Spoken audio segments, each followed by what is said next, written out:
Richard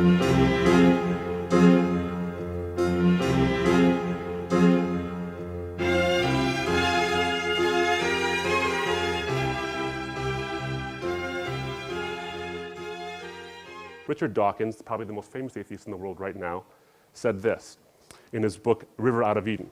If the universe were just electrons and selfish genes, meaningless tragedies are exactly what we should expect, along with equally meaningless good fortune. Such a universe would be neither evil nor good in intention. The universe we observe has precisely the properties we should expect if there is, at bottom, no design, no purpose, no evil, no good, nothing but blind, pitiless indifference. So her death was a meaningless tragedy, on an objective sense. Stephen Jay Gould, Scott alluded to him earlier, an eminent paleontologist, sort of an armchair philosopher as it were, very brilliant man. He said these words in an interview in Life magazine. We are here because one odd group of fishes had a peculiar fin anatomy that could transform into legs for terrestrial creatures. Because comets struck the earth and wiped out dinosaurs, thereby giving mammals a chance not otherwise available. So thank your lucky stars in a literal sense. I think that's funny. Because the earth never froze entirely during an ice age, because a small and tenuous species arising in Africa 250,000 years ago has managed so far to survive by hook and by crook. We may yearn for a higher answer, but none exists. This explanation, he goes on to say, though superficially troubling, if not terrifying, is ultimately liberating and exhilarating. We cannot read the meaning of life passively in the facts of nature. We must construct these answers ourselves from our own ethical sense and wisdom. There is no other way. What is he saying to my friend? He's saying there is no higher meaning. Her death has no higher meaning. Neither does her life, by the way, except what you give it.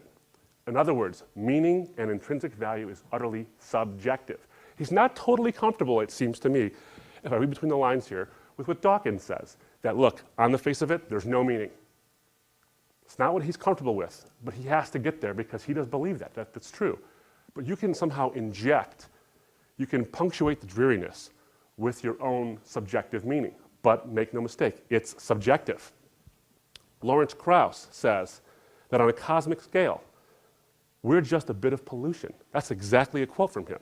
He says this, if you get rid of us and all the stars and all the galaxy and all the planets and all the aliens and everybody, then the universe would be largely the same.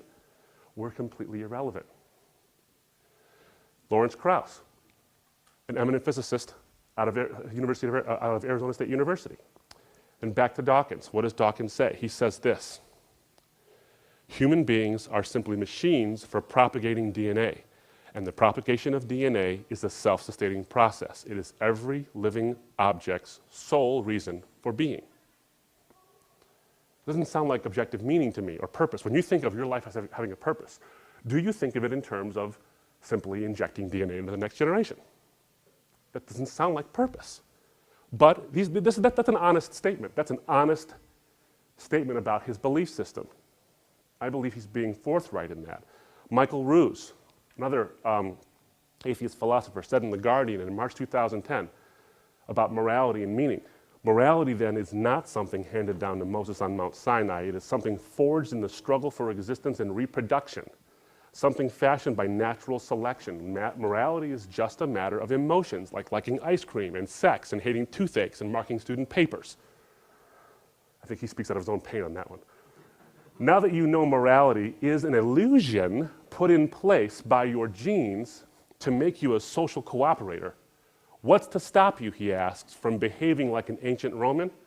Well, nothing in an objective sense. Joel Marks, the professor emeritus of philosophy at University of New Haven, was the ethics writer for a bunch of atheist publications and had all these ethics publications out there justifying objective ethics without God. He had what he called his anti-epiphany. That, in other words, he said, there is no morality. If there's no God, there is no morality. And he's an atheist. He says this, the long and short of it is that I became convinced that atheism implies amorality, meaning no morality. Not immorality. Be careful. It's just amorality. He says, and since I am an atheist, I must therefore embrace amorality. I call the premise of this argument hard atheism. A soft atheist would hold that one could be an atheist and still believe in morality. The whole crop of new atheists, he says, are softies of this kind.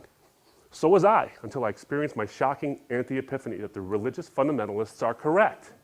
Without God, there is no morality, but they are incorrect that there is a God. So, as an atheist, I believe there is no morality.